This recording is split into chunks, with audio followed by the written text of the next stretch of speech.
So I started dancing when I was 9. So my friend lived in the same street as me, and then she just got me into dancing at her dance school. So when I was 15, I started my full-time. So I left school in grade 11 and did full-time dancing for 2 years. Sam came in second year of my full-time, and then we've been best friends ever since.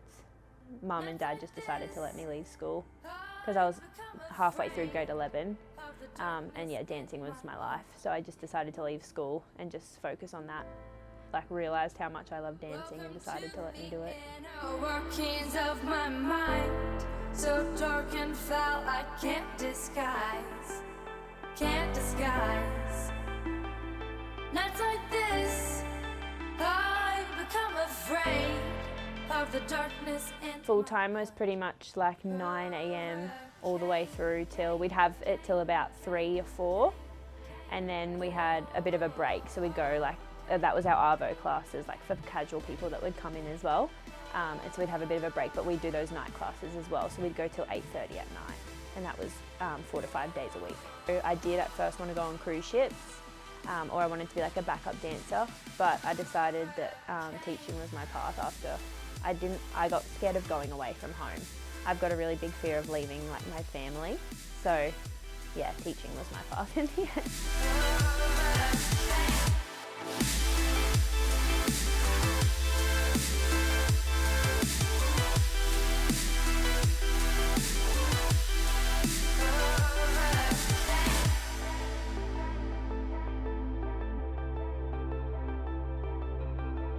So Sam pretty much told me one day out of nowhere that she was going to open her own studio, but I knew from the start, like when I met her, that was always her dream, was to open her own studio. She always said it.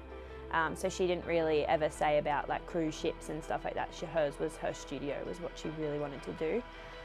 So she said she was going to open a studio, and I at first always, when I wanted to do cruise ships and all of that, I didn't want to be a teacher. I like hated the thought of teaching. I was like, no, I don't want to do that. I'll do that when I retire from like cruise ships and like actual dancing. And then Sam was like, offered for me to teach. And I was really nervous at first, and I didn't really know what I was doing, but I was just like learning off her and everything. And yeah, now I absolutely love it.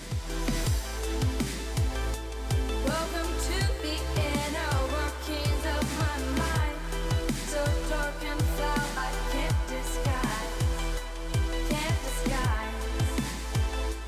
Nights like this, I become afraid of the darkness and We choreograph a lot together, so Sam and I are really good at like just getting in the class.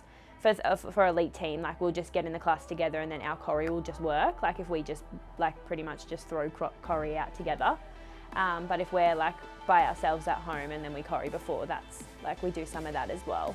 But for most of the dances, me and her just like get in the studio and just get it done together, and that works. That seems like where our ideas and everything that's when they turn out amazing.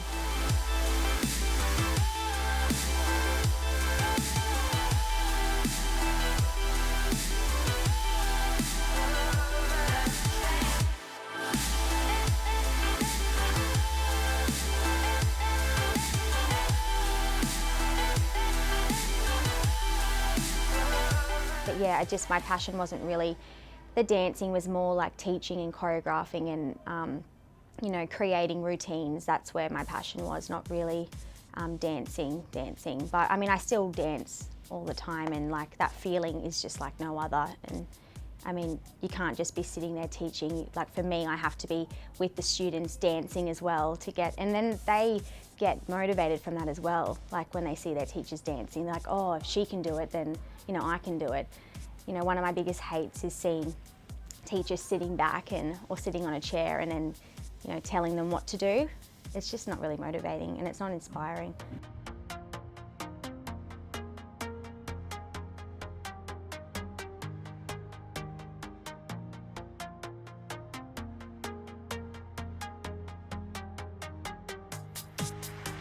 For the past 2 weeks, you've been reading about a bad rag.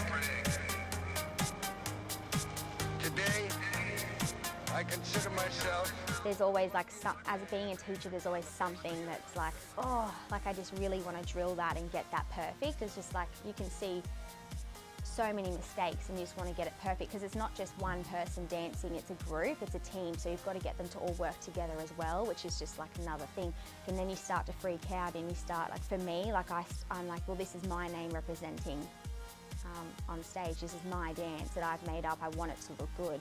So it's not that the dancers don't look good, they all look really good. They're all individually, you know, they've got their strengths, but you've got to work together as a team, and that's just like a whole different level of getting that to happen. Today, I consider myself the luckiest man on the face of the earth.